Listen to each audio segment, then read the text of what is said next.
Assalamualaikum warahmatullahi wabarakatuh. Selamat datang di Pradita English, media pembelajaran bahasa Inggris. Hari ini kita akan membahas penjelasan rencana pelaksanaan pembelajaran yang memuat teori belajar, teori perkembangan sosial, pembelajaran berdiferensiasi, dan konsep dari asesmen. Video ini merupakan tugas ujian akhir semester Gasal, mata kuliah pemahaman dan perkembangan peserta didik dan pembelajarannya, program profesi guru prajabatan, program studi bahasa Inggris, Universitas Muhammadiyah Surakarta tahun 2023. So, tentunya bersama saya Pradita Ramadhani. Sebelum menyusun RPP, maka guru di awal semester akan melakukan asesmen diagnostik berupa profiling peserta didik guna mengetahui kebutuhan dan gaya belajar dari peserta didik. Profiling peserta didik itu mencakup teori perkembangan sosial menurut teori kognitif Jean Piaget, socio-emosional Brown, Van Berner, dan juga Erikson. Guru juga ingin mencari tahu karakteristik dari peserta didik dengan diadakannya asesmen diagnostik.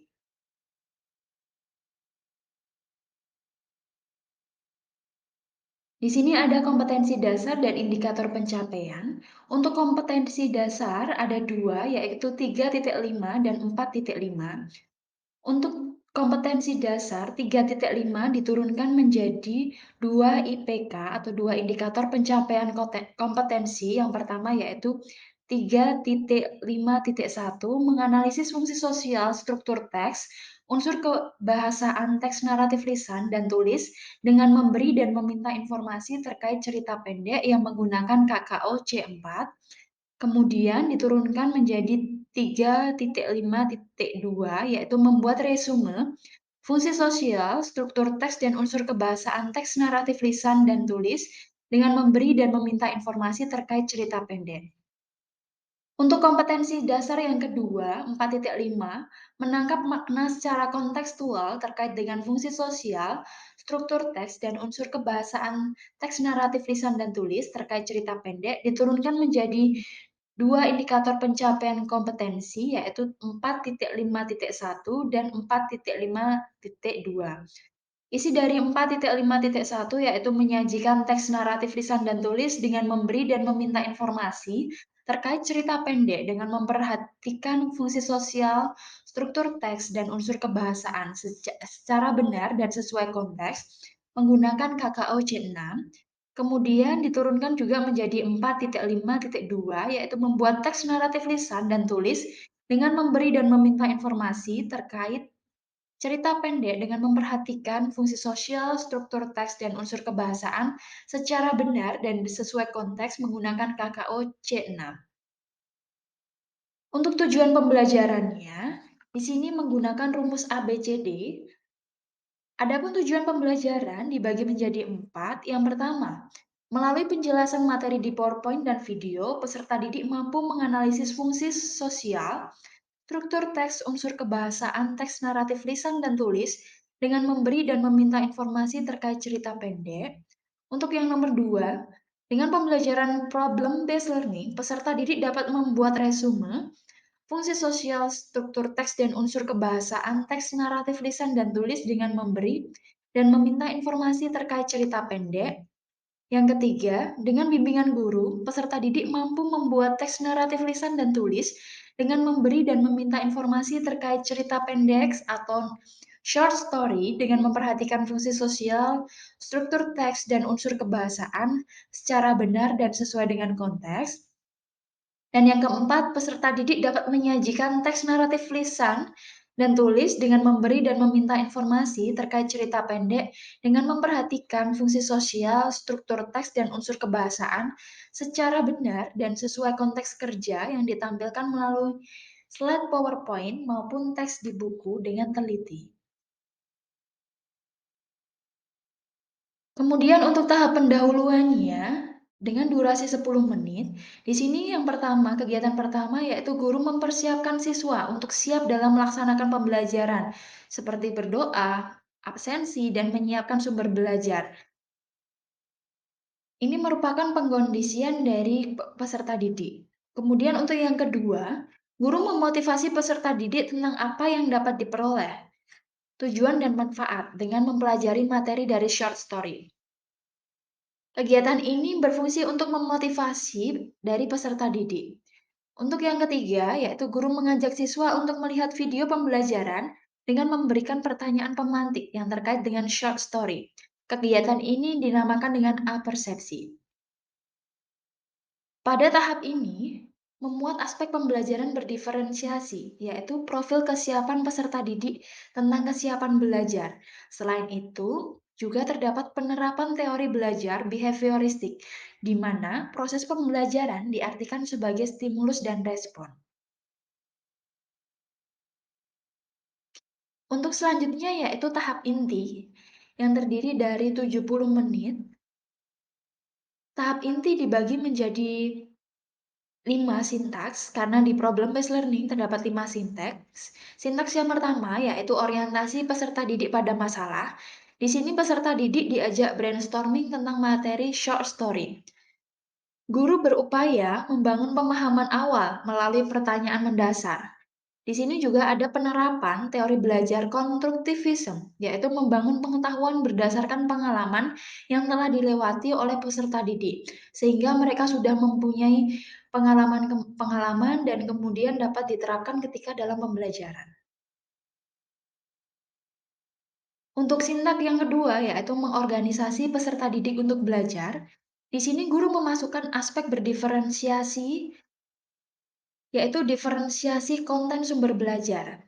Di sini terdapat 4 gambar. Yang pertama ada gambar Candi Prambanan, yang kedua ada gambar tentang binatang atau animal, yang ketiga tentang nature, yang keempat tentang friendship.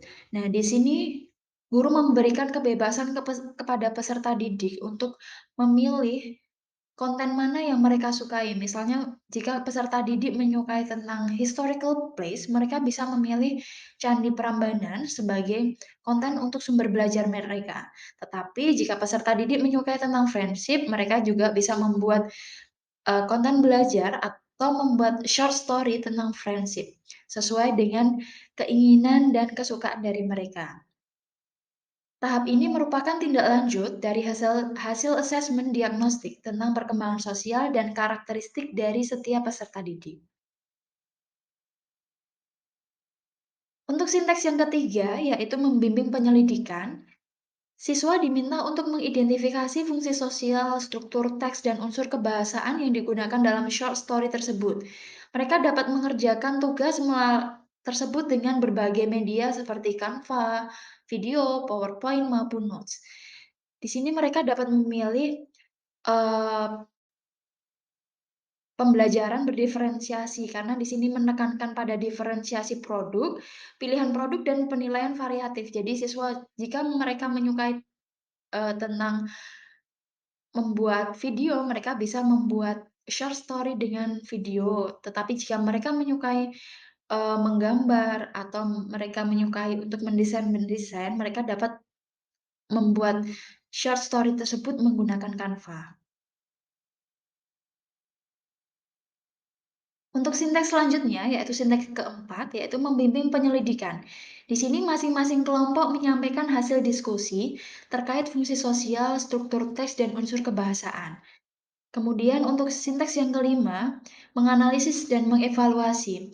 Ketika peserta didik mempresentasikan hasil karya mereka, kelompok lain bisa memberikan tanggapan, masukan, dan pertanyaan terhadap kelompok yang sedang memaparkan hasil diskusinya.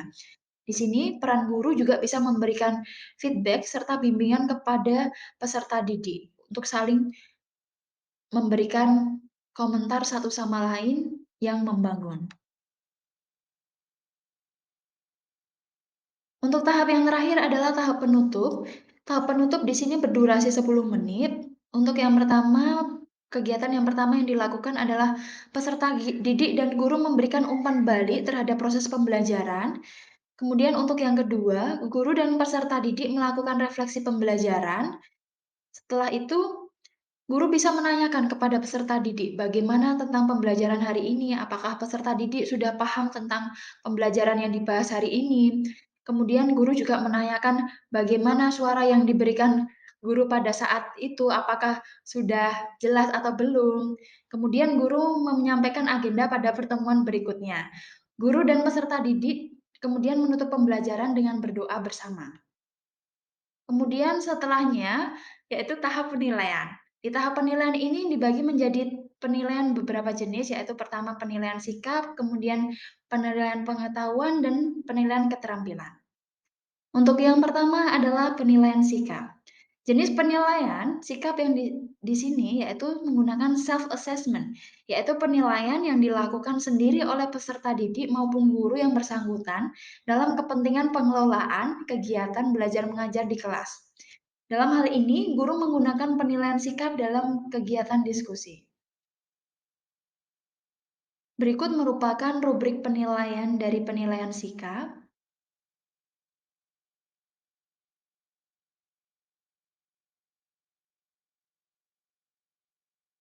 Kemudian di sini juga ada 4 indikator. Ada 4 indikator, yang pertama religius, jujur, disiplin, percaya diri, serta tanggung jawab. Selanjutnya juga ada penilaian pengetahuan. Di sini merupakan rubrik dari penilaian pengetahuan.